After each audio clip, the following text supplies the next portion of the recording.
नमस्कार दोस्तों, मैं डॉक्टर अनिल कुशवाहा। दोस्तों, आज चर्चा करने वाले हैं पुनः बॉटनी के उन प्रश्नों की जो टीजीटी, पीजीटी, एलटी, जीआईसी, वो चाहे बिहार का पीजीटी एग्जामिनेशन हो या फिर आरपीएससी का एग्जामिनेशन हो, किसी भी स्टेट का एग्जामिनेशन हो, तो महत्वपूर्ण और कठिन प्रश्नों की श्रेणी लेकर चल रहे थे। उन्हीं प्रश्नों की आज चर्चा करने वाले हैं। तो शुरू करते हैं वीडियो। उससे पहले रिक्वेस्ट, चैनल को लाइक, सब्सक्राइब, दोस्तों के साथ शेयर करना ना भूलें। हाँ, कुछ इस बीच में कुछ विशेष घटनाएँ हुई और जो झकझोर देने वाली थी, जो हमारे युवा बेरोज़गार हैं, उनको झकझोर देने वाली घटनाएँ भी हुईं। जिसमें से एक बड़ी जो घटना हुई है कि सुप्रीम कोर्ट का जो आदेश हुआ कि जो बीएड डिग्रीधारी स्टूडेंट्स हैं, वो प्राइमरी में प्रतिभाग नहीं कर पाएँगे। तो ये बड़ा झटका है, क्योंकि जो प्राइमरी है, वो बल्क में वैकेंसी आती हैं। कभी-कभी 1 लाख आती है, कभी 95,000, कभी 75,000, कभी 60,000, कभी 50,000, मतलब बल्क में आती है, बड़ी वैकेंसी आती है और ज़्यादातर लोग उसमें सेट होते हैं। अब चूँकि हमारे जो बीएड वाले मित्र हैं, उनके लिए जो वैकेंसी बची है, वो सिर्फ़ जो बची है तो जूनियर की। तो अगर हम यूपी की बात करें, तो यूपी में अभी तक एक ही जूनियर की वैकेंसी हुई है और दूसरा जो एडेड कॉलेज की वैकेंसी थी, वो आज तक मुझे लगता है 3-4 साल हो गए, एग्ज़ाम हो गया था, तब से वो वैकेंसी क्लियर नहीं हुई है, उसका रिज़ल्ट भी नहीं आया है। और इसके अलावा फिर बचता है आपके पास टीजीटी बचता है और पीजीटी बचता है, एलटी बचता है और जीआईसी बचता है, केवीएस बचता है, एनवीएस बचता है और आपका जो आश्रम पद्धति है वो बचता है, विभिन्न स्टेट का जो टीजीटी, पीजीटी है वो बचता है। तो बस यही वैकेंसियाँ आती हैं, मतलब उच्च लेवल के पद आते हैं आपके हिस्से में। मगर एक यहाँ आपको एक बेनिफिट ये होता है, अगर उच्च लेवल में आप आते हैं, तो बेनिफिट आपको ये होता है कि केवल आपको अपने सब्जेक्ट पे कमांड करना रहता है। और जो नॉर्मल जो होता है, जैसे मान लेते हैं कुछ स्टेट में है या केवीएस में, एनवीएस में है, तो कंप्यूटर पूछ देते हैं या थोड़ा मतलब थोड़ा-थोड़ा पूछते हैं। तो अगर आपको सब्जेक्ट में कमांड है और थोड़ा बहुत इधर-उधर का पढ़ लिया, तो सिलेक्शन श्योर है। तो एक बेनिफिट है कि आपको केवल अपने सब्जेक्ट पे कमांड करना है। तो देखिए, ये जो निर्णय है, तो ये घातक निर्णय है, परंतु अब उसके आगे समस्याएँ भी हैं, तो लगातार लोग प्रोटेस्ट कर रहे हैं, लगातार लोग अपनी बात रख रहे हैं सरकार के मंचों पर। तो हो सकता है वो कुछ अच्छा हो जाए, और अगर नहीं भी होता है, तो आपके पास जो रास्ते हैं, उन्हीं पर आपको बेहतर करना है। आपको उन्हीं रास्तों पर बहुत से बेहतर करना है। तो यूँ ही आप हमारे साथ जुड़े रहिए। अगर आप बायोलॉजी से एमएससी किया है या बायोलॉजी विषय से आप बीएससी हैं और आप करियर अपना बनाना चाहते हैं टीजीटी, पीजीटी, एलटी, जीआईसी में, यदि आपने पीएचडी और नेट कर रखा है, अगर करियर बनाना चाह रहे हैं असिस्टेंट प्रोफेसर में, तो यदि आप जूलॉजी से पीएचडी हैं या फिर बॉटनी से पीएचडी हैं, आप अपना करियर बनाना चाह रहे हैं जूलॉजी और बॉटनी का असिस्टेंट प्रोफेसर, तो जुड़े रहिए हमारे साथ और हम आपको उस शिखर तक ले जाएँगे, जिस शिखर की आपने कामना की है। तो शुरू करते हैं वीडियो। उससे पहले रिक्वेस्ट, चैनल को लाइक, सब्सक्राइब करें।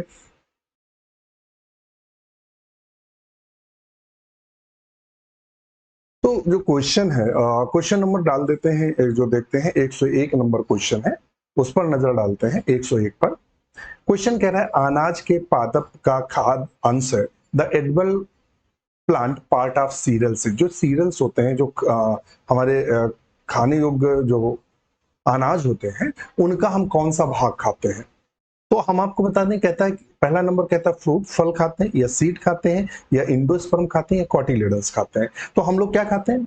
फ्रूट्स खाते हैं। जो गेहूँ होता है, एक्चुअली में वो फ्रूट होता है, फल होता है। गेहूँ क्या होता है? फल होता है। तो हम वो फल खाते हैं। क्या खाते हैं? फल। ध्यान रखना, ये क्वेश्चन कन्फ्यूज़ बहुत करता है। तो हम किसका क्या खाते हैं? Edible plant part of the cereals is the fruit. हम क्या खाते हैं? फल को खाते हैं। नेक्स्ट क्वेश्चन है,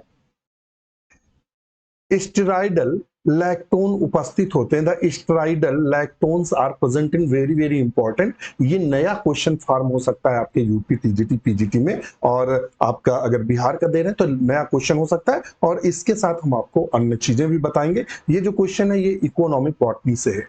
इकोनॉमिक, आप बॉटनी पढ़ते हैं तो ये क्वेश्चन उससे बना है, इकोनॉमिक बॉटनी से।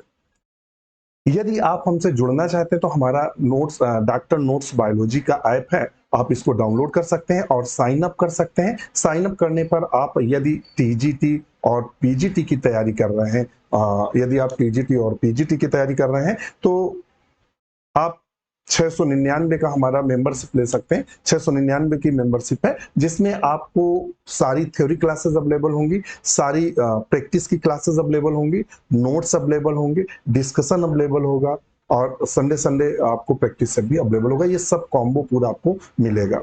यदि आप टीजीटी और टीजीटी, पीजीटी और प्लस एलटी की तैयारी करना चाह रहे हैं तो ये हमारा, और इसके अलावा आरपीएससी की तैयारी करना चाह रहे हैं तो हमारा बैच है 1199 का। आज ही जुड़े, इसमें भी नोट्स, प्रैक्टिस सेट, डिस्कशन, सारी थ्योरी क्लासेस, नोट्स सब कुछ आपको अवेलेबल रहेंगे। यदि आप आश्रम सॉरी यदि आप जीआईसी के लिए तैयारी कर रहे हैं, जीआईसी प्री के लिए, और जो हमारा एकलव्य वाला आया है उसके लिए, तो हमारा 1099 का, इसमें भी सब अवेलेबल रहेगा। अभी तक डॉक्टर नोट्स बायोलॉजी के लगभग 270 मित्र ऐसे हैं जो नौकरी पा चुके हैं, जो नौकरी विभिन्न स्टेट में और विभिन्न आपके यूपी के जिलों में as lecturer, as assistant professor, as सहायक अध्यापक कार्य कर रहे हैं। आज ही जुड़िए हमारे साथ। और इतनी कम मेंबरशिप रखी हुई है कि आपके यहाँ अगर यूकेजी, पीजी ऐसा कोई बच्चा पढ़ता है, उसका जो टीचर आता है, ट्यूटर आता है, अगर 1 महीने में आपको पढ़ाता है तो उसकी 1 महीने की फीस 2 से 2,500 रुपए आपके घर में ट्यूशन पढ़ाने का लेता है। यहाँ हम जॉब की बात कर रहे हैं। तो आप हमारे साथ जुड़िए, और ये लोग तभी सिलेक्ट हो पाए जब लगातार मेहनत कर रहे हैं, तो आप भी हमारे साथ जुड़ेंगे। चलिए, तो अब यहाँ कहता है राउल्फिया सर्पेंटाइना। देखिए, राउल्फिया सर्पेंटाइना को बोलते हैं, क्या बोलते हैं, सर्पगंधा बोलते हैं, सर्प गंधा के नाम से जानते हैं, जो कि हाइपरटेंशन में, यानी जो बीपी होता है उसमें इसको यूज किया जाता है, राउल्फिया सर्पेंटाइना का। ध्यान रखिए, डायरेक्ट क्वेश्चन पूछता है राउल्फिया सर्पेंटाइना से क्या प्राप्त किया जाता है, तो प्राय इससे हाइपरटेंशन की दवा बनाई जाती है। इफेड्रा से क्या होता है, इफेड्रा क्या होता है, इफेड्रा एक्चुअली में जिम्नोस्पर्म है। क्या है, जिम्नोस्पर्म। ध्यान से सुनिएगा, ये जो डाटा देते हैं ये एक एक लाइन हमारी एग्जाम के लिए इंपॉर्टेंट है और क्वेश्चन इससे बनते हैं।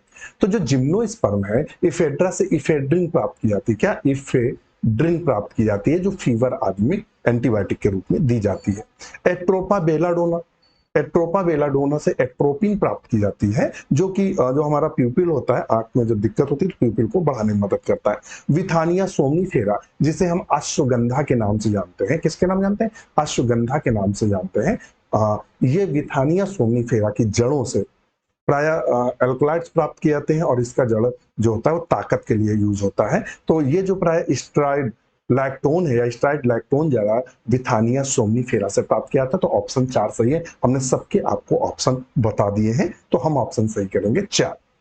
नेक्स्ट, तो इसमें उसने क्वेश्चन क्या किया है, जो हमारा क्वेश्चन नंबर है 103 नंबर, 103 नंबर क्या कह रहा है, औषधि पादप और उनमें पाए जाने वाले प्रमुख प्रकार के एल्कोलाइड के बेमेल युग्म का चयन कीजिए। इसमें से उसने प्लांट दिया है, ये सारे प्लांट दिए हैं, ये प्लांट दिए हैं और उसमें पाए जाने वाले एल्कोलाइड दिए हैं, और उसमें कहा है कि बेमेल युग्म मतलब जो मैच ना कर रहा हो वो इसमें से कौन सा है, ये प्राय उसको हमें बताना है। तो बिथानिया, ध्यान रखिएगा, पहला क्या दिया है, सिंकोना।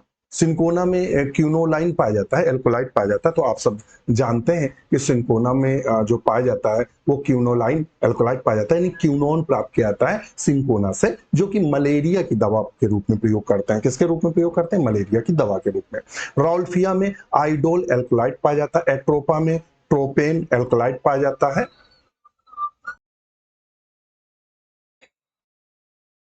अब हम बात करते हैं इसकी, तो इसमें से जो विथोनिया है, ये जो ऑप्शन दिया हुआ है क्या है, विथोनिया आइसोक्यूनोलाइन एल्कोलाइड। और विथानिया में कौन सा एल्कोलाइड पाया जाता है, तो देखिए यहीं से क्वेश्चन फंसा सकते हैं आप। ये स्ट्राइड लैक्टोन पाया जाता है, स्ट्राइडल लैक्टोन पाया जाता है, और यहाँ इसने क्या दिया है, आइसोक्यूनोलाइन एल्कोलाइड। तो देखिए मैच नहीं कर रहा है, तो यही है जो हमारा बेमेल है। अगर आप इन दोनों क्वेश्चनों को ध्यान से देख लेंगे तो ये वाला क्वेश्चन आराम से सॉल्व हो जाएगा। तो ऑप्शन ए इसका सही करेंगे।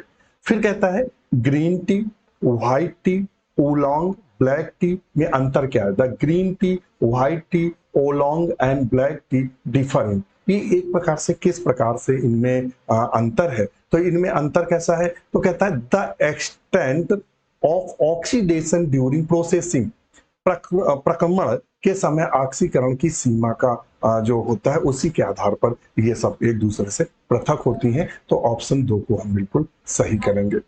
नेक्स्ट क्वेश्चन है, कहता है इलेक्ट्रॉन सूक्ष्मदर्शी का न्यूनतम विभेदन वियोजन कितना होता है? The minimum revolution of the electron microscope. जो इलेक्ट्रॉन माइक्रोस्कोप का मिनिमम रेवोल्यूशन होता है वो क्या होता है? रेवोल्यूशन, सबसे कम रेवोल्यूशन कितना होता है? तो इसका जो सबसे कम रेवोल्यूशन होता है इलेक्ट्रॉन माइक्रोस्कोप का, वो क्या होता है? तो वो प्राय होता है 0.2 nm, नैनोमीटर होता है, 0.2 नैनोमीटर होता है। तो ऑप्शन हम 4 को सही करेंगे। नेक्स्ट क्वेश्चन पर चलते हैं।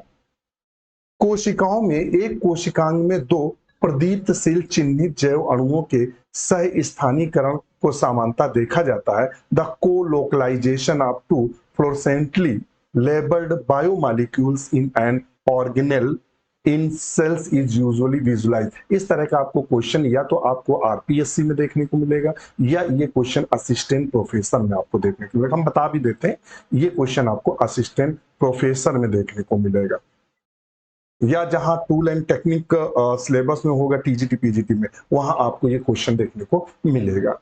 तो कहता है कोशिकाओं में एक कोशिकांग में 2 प्रदीप्तशील चिन्हित जैव अणुओं के सह स्थानीकरण को समानता देखा जा सकता है। तो इसमें उसने माइक्रोस्कोप दे रखी है, सूक्ष्मदर्शी देख रखी है। कहता है स्कैनिंग इलेक्ट्रॉन माइक्रोस्कोप या फेस कंट्रास्ट माइक्रोस्कोप या ब्राइट फील्ड माइक्रोस्कोप या कॉनफोकल माइक्रोस्कोप। हम किसके द्वारा प्राय चिन्हित करते हैं या किसके द्वारा हम इसको देखते हैं? तो इसका सही आंसर होगा कॉनफोकल माइक्रोस्कोप। नंबर 4 सही होगा, कॉनफोकल माइक्रोस्कोप।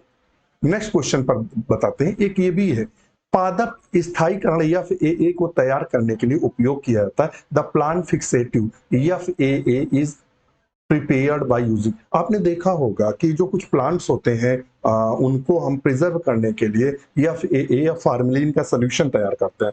जब आपको, अगर एज टीचर है, अगर आप एज टीचर हैं तो इंटरमीडिएट में भी ये है, आपको कुछ प्रिजर्व करने रहते हैं। और अगर आप डिग्री में बीएससी वगैरह अगर किए होंगे तो देखे होंगे जार में कुछ प्लांट रखे रहते हैं। जार में जैसे कि ओव्यूल रखा हुआ है या विभिन्न प्रकार के प्लांट्स को स्टोर करते हैं जिससे वो सड़े ना। तो उसको बनाते कैसे, फार्मेलिन और क्या क्या मिलाते हैं जिससे FAA बनता है? ध्यान से सुनिएगा, ये क्वेश्चन काफी अच्छे लेवल के क्वेश्चन है जो कुछ घुमा देते हैं, बच्चों वाले क्वेश्चन नहीं है। तो क्या क्या हम इसमें प्राय यूज करते हैं? तो हम प्राय अल्कोहल यूज करते हैं। क्या यूज करते हैं? अल्कोहल। एस्टेल्डिहाइड यूज करते हैं और क्या यूज करते हैं? नहीं, एस्टेल्डिहाइड और फार्मेलिन नहीं, ये वाला नहीं है, इसमें ये नहीं है। तो इसमें हम कौन सा सही करेंगे? तो इसमें सही करेंगे इथेनॉल, फार्मेल्डिहाइड, ध्यान रखना जिसे फार्मेलिन बोलते हैं, एंड ग्लाइसियल एस्टिक एसिड। इन तीनों को मिलाकर प्राय हम FAA का निर्माण करते हैं जो कि प्रिजर्वेटिव होता है। हम उसको, जो हमारे पास मटेरियल होता है उसको सुखा लेते हैं और फिर उसको भरते हैं, फिर उसको पैक कर देते हैं जिससे वो सड़े ना। तो ऑप्शन ध्यान रखिएगा कौन कौन है, ethanol, formaldehyde and glacial acetic acid. तो ये आपको क्वेश्चन टीजीटी में देखने को नहीं मिलेगा, ये वाला क्वेश्चन आपको मिलेगा पीजीटी में और या फिर असिस्टेंट प्रोफेसर में मिलेगा। अच्छे लेवल का क्वेश्चन है। नेक्स्ट क्वेश्चन है, which of the following is used to fix the root tip for karyotyping? Which of the following is used to fix the root tips of the karyotyping? गुणसूत्र प्रारूपण के लिए, मूल शिखाग्र के स्थिरीकरण के लिए निम्नलिखित में किसका प्रयोग करते हैं? इनमें हम प्राय किसका प्रयोग करते हैं? तो प्राय कॉर्नॉय सॉल्यूशन का प्रयोग करते हैं। किसका प्रयोग करते हैं? कॉर्नॉय सॉल्यूशन का प्रयोग करते हैं। नेक्स्ट क्वेश्चन है, निम्नलिखित में से कौन सा गुणसूत्र के लिए विशिष्ट अभिरंजक है? Which of the following is chromosome specific stain? इनमें से वो प्राय कौन है जिसका प्रयोग हम क्रोमोसोम को स्टेन करने के लिए करते हैं? आप में टूल्स एंड टेक्निक में स्टेनिंग मेथड्स भी पढ़ते हैं बीएससी में, स्टेनिंग मेथड्स। तो स्टेनिंग मेथड्स में वो बताता है कि क्रोमोसोम को प्राय स्टेन करने के लिए हम किसका प्रयोग करते हैं। तो हम किसका करते हैं? तो देखना, एस्टा कार्मिन डाल डाल के कहा, जब आप रूट टिप से मियोसिस को देखते हैं, मेटाफेस स्टेज को, तो आप एस्टा कार्मिन डाल के टीस करते हैं उसकी ओनियन रूट को, तो ये आएगा एस्टा कार्मिन। क्या आएगा? एस्टा कार्मिन। ऑप्शन 3 सही है। नेक्स्ट क्वेश्चन है, नैनोमीटर प्रकाश की तरंग दैर्घ्य मापने की इकाई है। 1 नैनोमीटर बराबर कितना होता है? Nanometre is the measurement unit for the wavelength of light. 1 nanometre is equal to, 1 nanometre प्राय कितने के इक्वल माना जाता है या कितने के इक्वल है? तो 1 नैनोमीटर बराबर होता है, कितना होता है? 1 नैनोमीटर बराबर 1 × 10⁻⁹ मीटर के होता है। तो ऑप्शन हम 4 को लगाएंगे। किसको लगाएंगे? ऑप्शन 4। नेक्स्ट क्वेश्चन है, निम्नलिखित में से कौन सी तरंग दैर्घ्य परास अल्ट्रावायलेट दृश्य स्पेक्ट्रोस्कोपी से संबद्ध है? Which of the following wavelength range is associated with UV visual spectroscopy? इसमें से जो वेवलेंथ दी है वो कौन सी है जो विजुअल स्पेक्ट्रोस्कोपी से संबंधित है? तो वो प्राय कौन सी वेवलेंथ है? तो वो प्राय है 380 से लेकर 750 नैनोमीटर वाली, ये पहले नंबर की। नेक्स्ट क्वेश्चन है, ये टूल्स एंड टेक्निक के क्वेश्चन है, थोड़े अटपटे जरूर लगेंगे मगर लगभग 2 क्वेश्चन टूल्स एंड टेक्निक से आपसे पूछता है। यदि आप टीजीटी, पीजीटी या असिस्टेंट प्रोफेसर की तैयारी कर रहे हैं तो लगभग 1 से 2 क्वेश्चन ऐसे होते हैं जो आपसे टूल्स एंड टेक्निक के क्वेश्चन पूछता है। तो थोड़ा सा घबराइएगा नहीं, ये क्वेश्चन थोड़े अटपटे जरूर आपको लगेंगे या कुछ ऐसे भी क्वेश्चन हो सकते हैं जो आप पहली बार सुन रहे हो और एग्जाम में आप क्या करते हैं, तुक्का लगा के आते हैं। तो हो सकता है ये आपके साथ समस्या हो। कहता है निम्नलिखित में से किस प्रकार की क्रोमेटोग्राफी में इस स्तब्ध प्रावस्था में एक सक्रिय नली लेकर गतिशील प्रावस्था के उसमें दबाव प्रेरित किया था? आप क्रोमेटोग्राफी पढ़ना पड़ता है। आप देखेंगे टूल्स एंड टेक्निक में जो पेपर है उसमें क्रोमेटोग्राफी भी है। तो वही कह रहा है कि जिसमें हम एक नली का रूप में प्रयोग करते हैं, विभिन्न बैंड यूज करते हैं, तो वो क्या है? तो वो प्राय कॉलम क्रोमेटोग्राफी होता है। उसे क्या बोलते हैं? प्राय कॉलम क्रोमेटोग्राफी के नाम से जानते हैं। तो 112 का हम आंसर क्या सही करेंगे? 1 नंबर।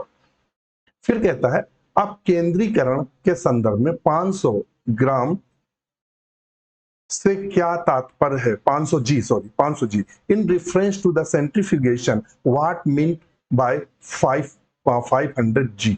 इस 500 जी का मतलब क्या है? आप बताएंगे कि इस 500 जी का मतलब क्या है? तो 500 जी का मतलब है centrifugal force in 500 times the gravitational force. क्या है? अब जो अपकेंद्री बल है वो गुरुत्वाकर्षण बल से 500 गुना है, ये शो करता है। जो 500 जी लिखा रहता है, इस जी का मतलब क्या है? तो गुरुत्वाकर्षण से मतलब है। फिर कहता है क्वायर अपटेन, जो क्वायर होता है या जो क्वायर होता है वो कहाँ से अपटेन करते हैं? ये अब इकोनॉमिक बॉटनी का क्वेश्चन है। क्वायर कहाँ से प्राप्त किया जाता है? तो क्वायर प्राय नारियल के ऊपर छिलके से जो निकलता है वो क्वायर होता है। तो ये प्राय कहाँ से प्राप्त किया जाता है? तो ये प्राय फ्रूट से प्राप्त किया जाता है, फल से। भाई नारियल क्या फल है और उसके ऊपर से जो जटाएं होती है वो नोच नोच के हम अलग करते हैं। तो ये ऑप्शन क्या लगाएंगे? 2 कहाँ से प्राप्त किया जाता है? फल से। तो क्वायर कहाँ से प्राप्त करेंगे? नंबर 2 फ्रूट से। नेक्स्ट क्वेश्चन है, निम्नलिखित में से कौन से जीवाणु का उपयोग उत्परिवर्तन जीनता हेतु एम्स परीक्षण में किया जाता है? Which of the following bacteria is use the Ames test for the mutagenicity? Mutagenicity में किस बैक्टीरिया का प्राय हम प्रयोग करते हैं? ध्यान रखिएगा, वेरी वेरी इंपॉर्टेंट और बिल्कुल नया क्वेश्चन है, आपके एग्जाम का नया क्वेश्चन है। कुछ लोग ऐसे होंगे कि ये क्वेश्चन पहली बार देख रहे होंगे, तो आपके एग्जाम में दे सकता है कि हम प्राय वो इनमें वो कौन सा बैक्टीरिया, चूंकि आप में बैक्टीरिया चैप्टर है, आप अगर एएमआरएस की भी तैयारी कर रहे हैं या आप वैसे भी तैयारी कर रहे हैं तो बैक्टीरिया चैप्टर तो है, तो थोड़ा सा टेढ़ा क्वेश्चन पूछेगा तो आपको इकोनॉमिक जो इंपॉर्टेंस ऑफ बैक्टीरिया है वहां से ये क्वेश्चन उठाया गया है, तो आपसे वहां से ये क्वेश्चन आपसे पूछ सकता है। तो क्या जवाब देंगे इसका? कहता है विजेरेनिकिया, सार्सिनिया, साल्मोनेला और स्यूडोमोनास। तो हम प्राय किसका प्रयोग करते हैं? तो हम प्राय प्रयोग करते हैं किसका? साल्मोनेला का। किसका प्रयोग करते हैं? साल्मोनेला का। तो ऑप्शन 2 सही, बिल्कुल इंपॉर्टेंट क्वेश्चन है। फिर कहता है बर्जी के मैनुअल का उपयोग अभी निर्धारण के लिए किया जाता है। The Bergey's manual is use to the identification of. ये क्वेश्चन आपको पीजीटी में देखने को मिलेगा और असिस्टेंट प्रोफेसर में देखने को मिलेगा। ये क्वेश्चन टीजीटी में मुश्किल है जो आए, और चूंकि हो सकता है अपना पूछ भी दे, कोई बड़ी बात नहीं है, मगर लेवल इसका बहुत उच्च लेवल का है। तो जो बर्गीज मैनुअल होता है, तो बर्गीज नाम के वैज्ञानिक थे, उन्होंने बैक्टीरिया का क्लासिफिकेशन किया था उनके लक्षणों के आधार पर, तो उसे बर्गीज मैनुअल कहते हैं। तो जब आप रिसर्च करते हैं, जब आप पीएचडी करते हैं, तो अगर आप बैक्टीरिया पे रिसर्च कर रहे हैं या बैक्टीरिया पे कार्य कर रहे हैं, तो आपको जो आपका गाइड है वो जरूर कहेंगे कि आप बर्गीज मैनुअल ले लीजिए। मतलब वो किताब आती है, तो उसमें पूरा बैक्टीरिया का डाटा दिया रहता है कि कितनी थिक है जो उसकी म्यूरेमिक एसिड की लेयर है, क्या करेक्टर है, तो कैसा बैक्टीरिया हो जाएगा, कौन सा पॉजिटिव होगा, कौन निगेटिव होगा। इस तरह पूरा बर्गीज का मैनुअल है। एक मैनुअल का मतलब एक बुक उन्होंने लिखी है बर्गीज ने, तो ये रिसर्च में काम आती है बर्गीज मैनुअल। और आपकी अगर बीएससी का क्लासिफिकेशन दिया है, बीएससी में बैक्टीरिया का जो क्लासिफिकेशन दिया है, तो उसमें लिखा रहता है बर्गीज के अनुसार क्लासिफिकेशन, बर्गीज ने वर्गीकरण भी दिया है।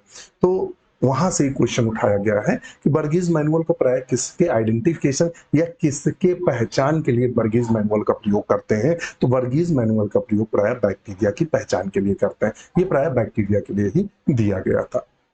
तो अब यहाँ अगर पढ़ेंगे तो फिर चीजें आपको उसी लेवल की भी मिलेंगी, और क्वेश्चन भी लेवल अच्छा लेकर चलते हैं। भाई सरल जो क्वेश्चन होते हैं वो तो कर ही आप लेते हैं। अब चूंकि जहां से क्वेश्चन हमने लिए हैं काफी अच्छे मुझे क्वेश्चन लगे, और चूंकि एग्जाम में आए हुए क्वेश्चन है, तो हमने कहा इसके क्वेश्चंस को आपको सॉल्व भी करा दें। चूंकि बेहतर क्वेश्चन हरदम आप सरल क्वेश्चन सारे बच्चों के सही होता है।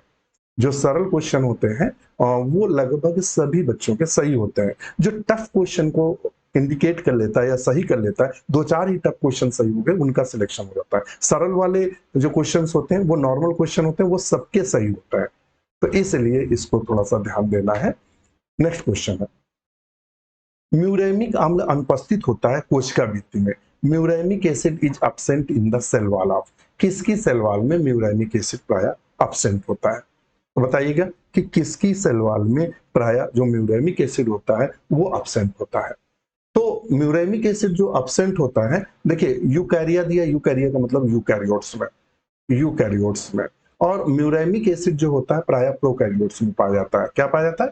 प्रोकैरियोट्स में पाया जाता है म्यूरेमिक एसिड। तो अब हम इसका और आर्किया का मतलब आर्कियो बैक्टीरिया, साइनोबैक्टीरिया का मतलब blue green bacteria, proteo bacteria, ये सारे क्या है? प्रोकैरियोट्स हैं, मगर ये यूकैरियोट्स है। तो ऑप्शन इसको एक को हम सही करेंगे। क्या करेंगे? एक को सही करेंगे। नेक्स्ट क्वेश्चन है, select the bacteria that lack of defined cell wall using the code given below. कहता है नीचे दिए गए कूटों की सहायता से स्पष्ट कोशिका भित्ति विहीन जीवाणु का चयन कीजिए। स्पष्ट कोशिका विहीन जीवाणु का हमें चयन करना है। जीवाणु का मतलब यहाँ क्या हुआ? हमें उस बैक्टीरिया को चुनना है। तो पहले देख लेते हैं, देखो इसको सॉल्व कैसे करना है वो हम आपको बता रहे हैं। पहले वायरॉइड्स है। वायरॉइड्स क्या है? वायरॉइड्स किसके बने होते हैं? वायरॉइड्स आरएनए के बने होते हैं, तो ये तो बैक्टीरिया है नहीं। ये क्या है? ये तो बैक्टीरिया है नहीं, तो इसको हम कैंसिल कर देते हैं, पहले इसको हटा दो। फिर आया आर्किया। क्या आया? आर्किया। आर्किया में जो सेल वॉल है वो उपस्थित रहती है। आर्कियो बैक्टीरिया में सेल वॉल पाई जाती है। आर्कियो बैक्टीरिया वो होते हैं जो एबनॉर्मल स्थानों पर पाए जाते हैं। ध्यान रखिएगा, एग्जाम पूछ देता है। तो जैसे मीथेन बैक्टीरिया है, ये क्या है? आर्कियो बैक्टीरिया में आता है। ज्वालामुखी के अंदर पाए जा रहे हैं, या ऐसे स्थानों पर जहां सामान्य जीवन नहीं जी सकते, वहां जो बैक्टीरिया पाए जाते हैं वो आर्कियो बैक्टीरिया में आते हैं, बैक्टीरिया बोल सकते हैं। अच्छा, माइकोप्लाज्मा बिल्कुल बैक्टीरिया में आता है। इसमें भी सेल वॉल क्या होती है? एब्सेंट होती है। एक तो ये हुआ। और रियल फॉर्म बैक्टीरिया क्या होते हैं? वो बैक्टीरिया जिनमें सेल वॉल नहीं होती है, या जिनमें सेल वॉल नहीं बनी होती, बाद में सेल वॉल बन जाती है। तो जब सेल वॉल नहीं बनी होती है तो उन्हें हम रियल बैक्टीरिया के नाम से जानते हैं। तो ऑप्शन हमारे पास दो आए, बी और डी। तो ऑप्शन 4 को सही करेंगे, बी और डी। रियल फॉर्म बैक्टीरिया आपको कहां पढ़ने को मिलेगा? एनसीईआरटी की बुक में मिल जाएगा। एल फॉर्म बैक्टीरिया, जब बैक्टीरिया पढ़ेंगे वहां एक दो तीन लाइनों में लिखा होगा एल फॉर्म बैक्टीरिया क्या होता है। माइकोप्लाज्मा तो सब आप सब जानते ही है। तो ऑप्शन बी और डी सही है। नेक्स्ट क्वेश्चन है, निम्नलिखित में से सही कथन का चयन कीजिए। वायरॉन विषाणु के जीवन चक्र की चलो इसमें choose the correct statement of the following. Virion is the extracellular phase of the virus life cycle. Viroid is a single stand infection DNA, ये तो खत्म। वायरॉइड्स जो होते हैं वो किसके बने होते हैं? आरएनए के बने होते हैं, खत्म। Prions are the RNA containing infection protein, नहीं। प्रियॉन्स किसके बने होते हैं? तो प्रोटीन के बने होते हैं, इसको ही खत्म करो। यल form is a type of bacteriophage, ये भी खत्म करो। यल प्राइम जो बैक्टीरिया होता है, ना कि बैक्टीरियोफेज होता है। अब क्या कहता है? The correct statement of the following, इनमें से जो करेक्ट स्टेटमेंट है वो है कि जो वायरॉन होते हैं is the extra cellular phase होती है वायरस लाइफ साइकिल की। जो एक्स्ट्रा सेलुलर फेस होती है उसे हम वायरॉन के नाम से जानते हैं। तो ऑप्शन एक को सही करेंगे। क्या करेंगे? एक को सही करेंगे। कभी कभी क्या होता है, आपको यदि आंसर नहीं आ रहे हैं, ध्यान रखिएगा, यदि आपको आंसर नहीं आ रहे हैं तब भी आप क्वेश्चन को सही कर सकते हैं। क्या कर सकते हैं? क्वेश्चन को तब भी आप सही कर सकते हैं। नेक्स्ट क्वेश्चन है,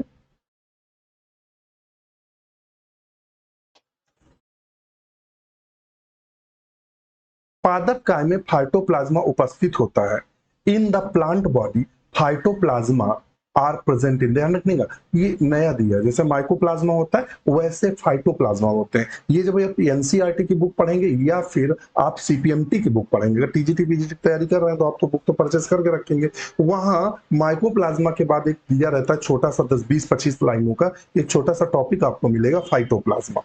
ध्यान रखना, क्या मिलेगा? छोटा सा टॉपिक। तो छोटा सा टॉपिक आपको मिलेगा फाइटोप्लाज्मा। तो वही कह रहा है कि जो प्लांट बॉडी होती है फाइटोप्लाज्मा आर प्रेजेंट इन, कहां पाया जाता है? तो ये प्रायः जो फाइटोप्लाज्मा होता है ये कहां देखने को मिलता है? तो फाइटोप्लाज्मा जो होता है वो प्रायः हमें कहाँ देखने को मिलता है? तो वो प्रायः फ्लोएम में देखने को मिलता है। कहाँ देखने को मिलता है? फ्लोएम में। तो ऑप्शन हम क्या लगाएंगे? 3 को सही लगाएंगे। सूट एपिकल मेरिस्टेम तो जानते हैं, जो सूट के ऊपर मेरिस्टेम पाई जाती है। क्विसेंट सेंटर जो होता है, रूट का जो टिप होता है उसके ऊपर वाले हिस्से में क्विसेंट सेंटर पाया जाता है। बुलीफॉर्म सेल्स मोनोकॉट में पाई जाती है। तो ये भी वाला क्वेश्चन जो बुलीफॉर्म है ये भी हर टीजीटी पीजीटी में पूछा जाता है। क्विसेंट सेंटर से भी क्वेश्चन बनता है, इससे सबसे बनता है। तो यहाँ चूंकि जो पूछा है वो ऑप्शन 3 सही है।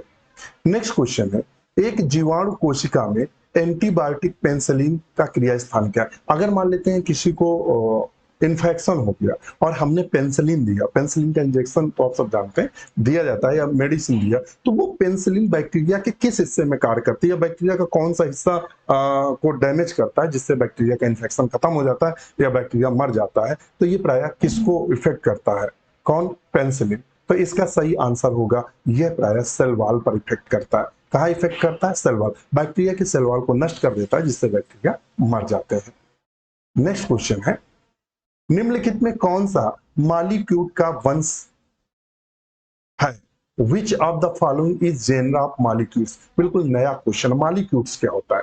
मॉलिक्यूल्स मतलब समझ लीजिएगा, जब बैक्टीरिया का क्लासिफिकेशन होता है, बैक्टीरिया का एक ग्रुप है, ये आपको कहीं पढ़ने को नहीं मिलेगा। बैक्टीरिया का एक ग्रुप है जिसे मॉलिक्यूल्स बोलते हैं। क्या बोलते हैं? मॉलिक्यूल्स। और जो मॉलिक्यूल्स ग्रुप है वो ऐसे बैक्टीरिया उसमें रखे गए हैं जिनमें ऐसे बैक्टीरिया रखे गए हैं जिनमें सेल वॉल जो होती है वो एब्सेंट होती है। बैक्टीरिया का वह समूह जिसमें सेल वॉल अनुपस्थित होती है, बैक्टीरिया के उस समूह को हम मॉलिक्यूल के नाम से जानते हैं। किसके नाम? मॉलिक्यूल। तो अब इसमें से कहता है which following a genera of molecules, इसमें से वो जेनरा कौन है जो मॉलिक्यूल्स है जिसमें प्रायः सेल वॉल अनुपस्थित होती है? पहला दिया है माइकोबैक्टीरियम, फिर दिया स्पाइरोप्लाज्मा, फिर वायरॉन, फिर ये मिक्सोबैक्टीरिया। इनमें से कौन सा ऐसा है? तो इनमें से हम 122 में क्या लगाएंगे? स्पाइरोप्लाज्मा। स्पाइरोप्लाज्मा माइकोप्लाज्मा के समान होता है जो कि फ्लोएम में देखने को मिलता है। तो इसमें भी क्या होता है? सेल वॉल जो होती है वो मित्र एब्सेंट होती है। क्या होती है? एब्सेंट होती है। तो हम लगाएंगे 2 नंबर। तो आज एक आपको नया क्वेश्चन मिला होगा मॉलिक्यूल। अभी तक आप पूरे यूट्यूब पर या भी जो भी सर लोग पढ़ाते हैं इस तरह के क्वेश्चन कोई नहीं कराता। कठिन वाले सब इधर उधर हल्के में निपटा देते हैं। तो इसलिए अब मतलब ये नहीं, ये नए नए क्वेश्चन है जो आपको एग्जाम में जो 20% क्वेश्चन जो टॉप लेवल का आता है वो टॉप लेवल का क्वेश्चन यहाँ से आपका सॉल्व होगा। जो अपर टॉप लेवल का क्वेश्चन आता है तो ये जो क्वेश्चन है ये अपर टॉप लेवल का क्वेश्चन है, तो इसलिए इसको हमने यहाँ चयनित किया है। नेक्स्ट क्वेश्चन है, अमोनी कारक जो जीवाणु का उदाहरण है, an example of the ammonifying bacteria. इनमें अमोनिफाइंग बैक्टीरिया का एग्जाम्पल कौन सा है? तो अमोनिफाइंग बैक्टीरिया में प्रायः जो आते हैं, कौन कौन से बैक्टीरिया आते हैं? तो प्रायः बैसिलस आते हैं, ध्यान रखिए। कौन से आते हैं? बैसिलस आते हैं। और कौन आता है? क्लोस्ट्रीडियम आता है। और कौन आता है? स्यूडोमोनास आता है, स्यूडोमोनास आता है और स्ट्रेप्टोमाइसिस आते हैं। क्या आते हैं? स्ट्रेप्टोमाइसिस आते हैं। तो यहां उसने दिया है कि अमोनिफाइंग बैक्टीरिया कौन सा है, इनमें से केवल क्लोस्ट्रीडियम ऑप्शन में दिया है 2 नंबर पे, तो हम 2 को सही करेंगे। जो अमोनिफाइंग बैक्टीरिया है वो कौन सा है? तो प्राय क्लोस्ट्रीडियम। अगर बैसिलस दिया रहता तो बैसिलस को टिक करते, या स्यूडोमोनास दिया रहता तो स्यूडोमोनास को करते। तो ये इसको थोड़ा सा आप ध्यान में रखेंगे। फिर कहता है जलीय वातावरण में सूक्ष्म जीवी समुदायों के प्लावी प्रतिरूप कहलाते हैं। The floating form of microbial communities in aquatic environment are termed as. ध्यान रखिएगा, दो फ्लोटिंग फॉर्म होते हैं माइक्रोबियल कम्युनिटी, छोटे छोटे जो माइक्रोब्स होते हैं जो पानी में तैरते हैं। एक्वेटिक इन्वायरमेंट टर्म उनके लिए हम क्या यूज करते हैं? तो उनके लिए प्लैंकटन शब्द यूज करते हैं, प्लवक। इस तरह का क्वेश्चन यूपी पीजीटी में आया था। इस तरह का आया था, ये क्वेश्चन नहीं था, इस तरह का क्वेश्चन यूपी पीजीटी में पूछा था। तो वो जो छोटे छोटे माइक्रोब्स होते हैं जो पानी में तैरते रहते हैं, उनको प्राय वैज्ञानिक या विज्ञान की भाषा में क्या बोलते हैं? तो उनको प्लैंकटॉन्स या प्लवक के नाम से जानते हैं। नेक्स्ट क्वेश्चन है, ये क्वेश्चन बहुत पूछा जाता था, क्राउन गाल disease of dicot plant caused by. जो क्राउन गाल डिजीज है ये आपको पढ़ने को कहाँ मिलता है? तो ये बायोटेक्नोलॉजी में आपको पढ़ने को मिलता है, बायोटेक्नोलॉजी। और किस चैप्टर में मिलता है? जहां प्लाज्मिड पढ़ते हैं वहां लास्ट में एग्रोबैक्टीरियम पढ़ाया जाता है। क्या पढ़ाया जाता है? एग्रोबैक्टीरियम। तो वो पूछता है क्राउन गाल किसके कारण होता है? ध्यान रखिएगा, क्राउन जो गाल होता है वो किसके द्वारा होता है? तो वो होता है एग्रोबैक्टीरियम ट्यूमिफेसियंस के द्वारा होता है, जिसे हम टीआई प्लाज्मिड बोलते हैं। इसमें कौन सा प्लाज्मिड पाया जाता है? टीआई प्लाज्मिड पाया जाता है, प्लाज्मिड। और एक आरआई प्लाज्मिड पाया जाता है, आरआई प्लाज्मिड पाया जाता है, प्लाज्मिड। ये एग्रोबैक्टीरियम राइजोजेंस के द्वारा पाया जाता है, तो यहाँ टीआई प्लाज्मिड। तो ये जो क्राउन गाल रोग होता है वो किसके कारण होता है? तो एग्रोबैक्टीरियम ट्यूमिफेसियंस के कारण होता है। ये क्वेश्चन पीजीटी में खूब पूछा जाता है। तो 125 का हम क्या सही करेंगे? 4 नंबर को सही करेंगे। नेक्स्ट क्वेश्चन है, कहता है sequence the use the various chemical stains during the gram staining technique using the code given below. ध्यान रखिएगा, नीचे दिए गए कूट की सहायता से ग्राम अभिरंजन विधि में प्रयुक्त विभिन्न रसायनों या व्यंजनों को उपयोग क्रमबद्ध करिए। ध्यान रखिएगा, क्या करना है? जो ग्राम स्टेनिंग में हम प्राय क्या यूज करता है? आयोडीन का यूज करते हैं, यही तो यूज करते हैं। क्रिस्टल वायलेट का प्रयोग करते हैं और हम अल्कोहल का प्रयोग करते हैं। ग्राम स्टेन किसने दिया था? तो ग्राम ने दिया था, या देखो क्वेश्चन नहीं आ रहा है, ग्राम ने दिया था, उन्हीं के नाम पर ग्राम स्टेन रखा गया। इससे क्या होता है? इससे हम ग्राम पॉजिटिव और ग्राम नेगेटिव बैक्टीरिया को डिफर करते हैं या अलग अलग करते हैं ग्राम स्टेनिंग के माध्यम से। तो उसका ये क्रम है, हम पहले क्या करते हैं? काउंटर स्टेन करते हैं, प्रतिरंजन विरंजन करते हैं, बाद में विरंजन करते उड़ा देते हैं। तो जो रेड वाले बचते हैं वो ग्राम पॉजिटिव होते हैं, जो रेड वाले नहीं होते हैं वो ग्राम नेगेटिव होते हैं। तो ये उसने क्रम दिया, यहाँ उसने स्टेन नहीं दिया क्या क्या करते हैं, उसने दिया कि क्या हम करते हैं, क्या किसका किसका प्रयोग प्राय करते हैं। बहुत अच्छा क्वेश्चन है, बिल्कुल नया क्वेश्चन है। तो प्राय क्या सही करेंगे? पहले हम यूज करते हैं रंग बंधक का, जब स्टेन डालते हैं तो ऐसे यूज करते हैं, रंग बांध दे। प्राइमरी स्टेन यूज करते हैं, फिर काउंटर स्टेन यूज करते हैं, फिर डिकोलोराइजर करते हैं, तो उड़ा देते हैं। तो ये जो क्रम है ए बी सी डी सही है। नहीं नहीं नहीं नहीं नहीं नहीं नहीं नहीं नहीं नहीं नहीं, इसका आएगा, इसका फिर सेंस करते हैं। पहले हम करेंगे प्राइमरी स्टेन, फिर हम करेंगे मॉर्डन, फिर करेंगे डी डी क्लोराइजर, ये आएगा 3 में। फिर करेंगे काउंटर स्टेन, क्या करेंगे? काउंटर स्टेन, तो ये आएगा 4 में। तो ऑप्शन आ जाएगा B number, B A D C. क्या आ जाएगा? B A D C. ध्यान रखिएगा। तो हम 126 में क्या करेंगे? बी ए डी सी को सही करेंगे, 4 नंबर। फिर दिया है match the plant disease given in column first with their causal organism, column second, select the correct answer for B. एक आपको ये फंगस का क्वेश्चन है, तो देख लेते हैं कौन कौन किसके द्वारा होता है। तो स्टेम रस्ट ऑफ व्हीट, पहले तो व्हीट को लेकर रखो। स्टेम रस्ट ऑफ व्हीट किसके द्वारा होता है? तो प्रक्सिनिया ग्रैमिस के द्वारा होता है। एक तो ये सही गया। स्मट ऑफ जो बाजरा होता है वो स्क्लेरोस्पोरा टाइपोस्पोरियम पेंसिलेरियाई, तो टॉलिपोस्पोरियम पेंसिलियाई। और गेहूं का जो इसलत रोग होता है वो लूज स्मटा वीटा स्टेगोटिटिसाई से हो जाएगा। ए में फर्स्ट देखते हैं, ए में फर्स्ट, ये ए में फर्स्ट ये है और एक ये है। अच्छा, गेहूं के तने का रोग जो पक्सिनिया, तो डी में सेकंड, देखो डी में ये सेकंड। अब देखो इस क्वेश्चन में अगर आपको दो ऑप्शन मालूम है तो आप तब भी नहीं सॉल्व कर सकते। दो देखो क्लियर किया, अब यहां पकड़ में आएगा। यहां इन दो में अगर आपको मालूम है, कभी कभी क्या होता है एक ऑप्शन मालूम हो तो आपको चारों ऑप्शन आराम से आप मैच कर लेते हैं, एक जहां सही बैठ गया उसी को सही कर देता है, अक्सर होता है। मगर यहाँ ऐसा नहीं है, यहाँ आपको चार नहीं तो तीन ऑप्शन मालूम ही चाहिए। फिर कहता है टोलिपोस्पोरियम, टोलिपोस्पोरियम और स्पाइलोथीका कुर्नेटा, तो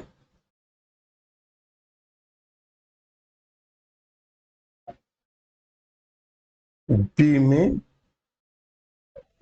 थर्ड आएगा। लूज स्मट जो ज्वार होता है वो इस फैसिलोथीका कुरिनेटा के द्वारा होता है, और जो स्मट ऑफ बाजरा होता है टॉलिपोस्पोरियम पेंसिलियाई के द्वारा होता है। तो ऑप्शन हमारा फर्स्ट सही होगा। क्या सही होगा? ऑप्शन फर्स्ट सही होगा। नेक्स्ट क्वेश्चन है, रिसाव परीक्षण निम्नलिखित में से किस पादप रोग कारक की फील्ड पहचान के लिए त्वरित फील्ड जांच है? ओजी टेस्ट, ध्यान रखिए ये एग्जाम में क्वेश्चन बना है, ध्यान रखिएगा, अच्छा क्वेश्चन है। ओजी टेस्ट किसके लिए करता है? बहुत अच्छा क्वेश्चन है। OG test rapid field test the detection of which of the following plant pathogen in the field. इसमें से किसकी पहचान के लिए ओजी टेस्ट करता है? तो 128 में सही करें। ओजी जो होती है वो बैक्टीरियल कॉलोनी होती है। क्या होती है? बैक्टीरियल कॉलोनी को प्राय ओजी कहते हैं। क्या बोलते हैं? ओजी। ध्यान रखिएगा। तो ऑप्शन हम क्या सही करेंगे? एक। ओजी किसे कहते हैं? बैक्टीरियल कॉलोनी को कहते हैं। तो उसने कहा ओजी टेस्ट किसके लिए करते हैं? तो ओजी टेस्ट प्राय बैक्टीरिया के लिए करता है। किसके लिए करते हैं? तो ओजी टेस्ट जो प्राय है वो हम बैक्टीरिया के लिए करते हैं। नेक्स्ट क्वेश्चन है, ये भी बहुत जबरदस्त क्वेश्चन है। क्या कह रहा है? फाइटोएलेक्सन के संदर्भ में निम्नलिखित कथनों पर विचार कीजिए, नीचे दिए फोटो की सहायता से उत्तर का चयन कीजिए।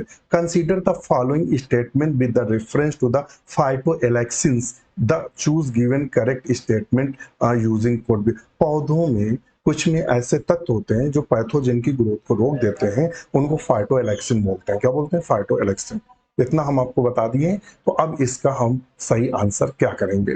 तो कहता है they are the substance produced by plant tissues. तो बिल्कुल सही है, हमारे प्लांट टिश्यूज कुछ इस प्रकार के तत्व बनाते हैं जो पैथोजन की ग्रोथ को नष्ट कर देता है। They are produced in response to the host parasite interaction. बिल्कुल सही है। They are broad spectrum inhibitors. बिल्कुल सही है। तो इसमें हमारा ए नंबर सही होगा। एक नंबर, ए बी सी तीनों सही है। फाइटोएलेक्सिन, आप जब प्लांट पैथोलॉजी पढ़ते हैं, क्या पढ़ते हैं?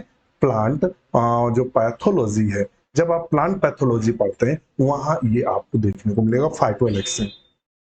हम आपको बता भी देते हैं कि ये चीज मिलेगी कहाँ और किस टॉपिक में मिलेगी, कहाँ मिलेगी।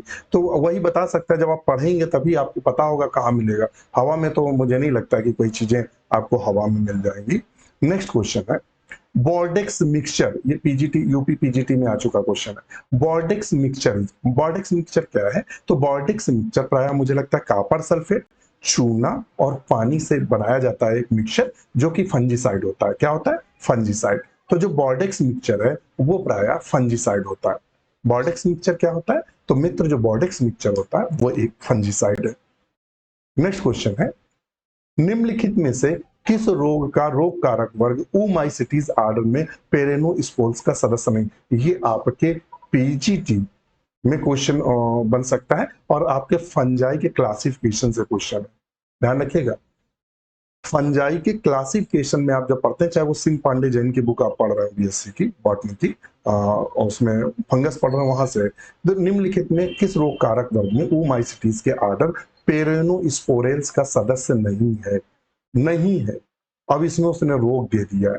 पेरेनोस्पोरेल्स का सदस्य कौन सा नहीं है? तो जो व्हाइट रस्ट है ये बेसिडियोमाइसिटीज का है।